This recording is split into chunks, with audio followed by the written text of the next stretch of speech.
Melaka.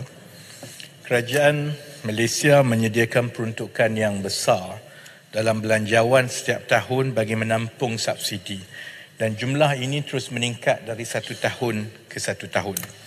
Sejak 2015 sehingga 2023, jumlah subsidi dan bantuan sosial yang ditanggung kerajaan adalah sebanyak 294.5 bilion ringgit, iaitu 10.9%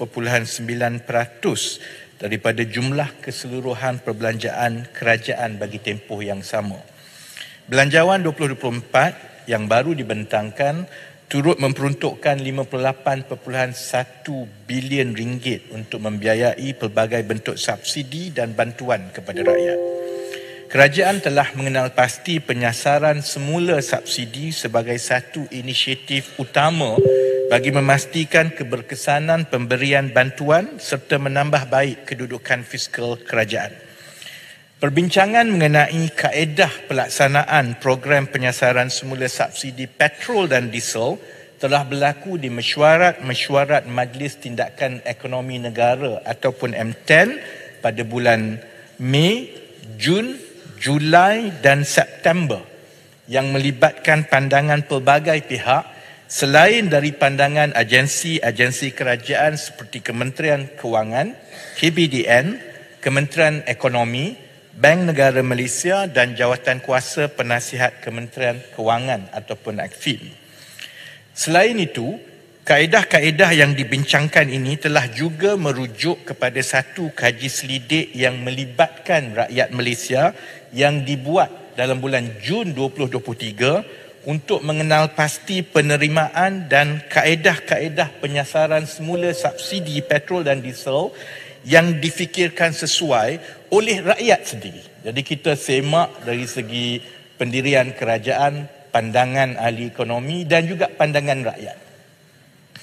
Perbincangan yang berterusan ini telah menjurus kepada satu cadangan bersepadu yang dijangka akan dikemukakan untuk pertimbangan jemaah menteri dalam bulan November ini, bersesuaian dengan jadual pelaksanaan penyasaran semula subsidi petrol dan diesel yang dijangka akan bermula dalam tahun 2024. Selain dari kaedah dan bentuk penyasaran semula subsidi yang akan diputuskan, jemaah menteri juga akan menetapkan pelan pelaksanaan dan tindakan susulan seperti pelan komunikasi, pelan libat urus dan pelan sokongan untuk mengurangkan beban rakyat yang akan digerakkan secara bersepadu oleh seluruh jentera kerajaan.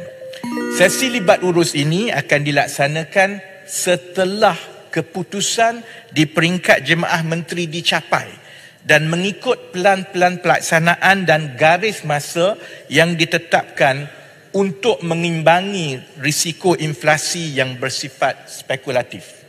Oleh sebab itu, kerajaan tidak mengumumkan setakat ini bentuk dan kaedah penyasaran semula subsidi petrol dan diesel secara terperinci buat masa ini. Pun begitu, saya boleh memaklumkan kepada Dewan bahawa beberapa kaedah utama yang dibincangkan dan dipertimbangkan setakat ini boleh dirangkumkan kepada 3 kaedah berikut. Pertama, pemberian subsidi secara bersasar mengikut kelayakan pendapatan boleh belanja bersih secara individu melalui pendekatan perlindungan sosial ataupun social protection.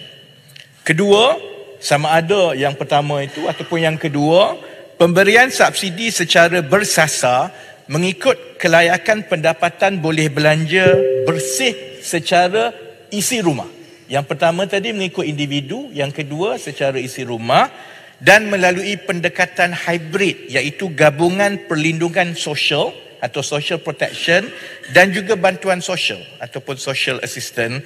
Dan pertimbangan ketiga ialah pemberian subsidi secara bersasar mengikut kelayakan pendapatan boleh belanja bersih secara isi rumah tetap dan juga individu gabungan tetapi dilaksanakan menggunakan kaedah kad subsidi.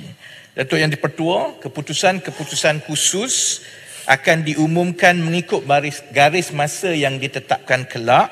Namun, pelaksanaan penyasaran semula subsidi ini dijangka hanya boleh dilaksanakan Setelah tempoh pengesahan dan verifikasi maklumat isi rumah dan pendapatan di dalam padu selesai terlebih dahulu untuk memastikan kelayakan setiap isi rumah. Dan buat masa ini, padu dijangka akan dibuka kepada orang ramai bermula Januari 2024.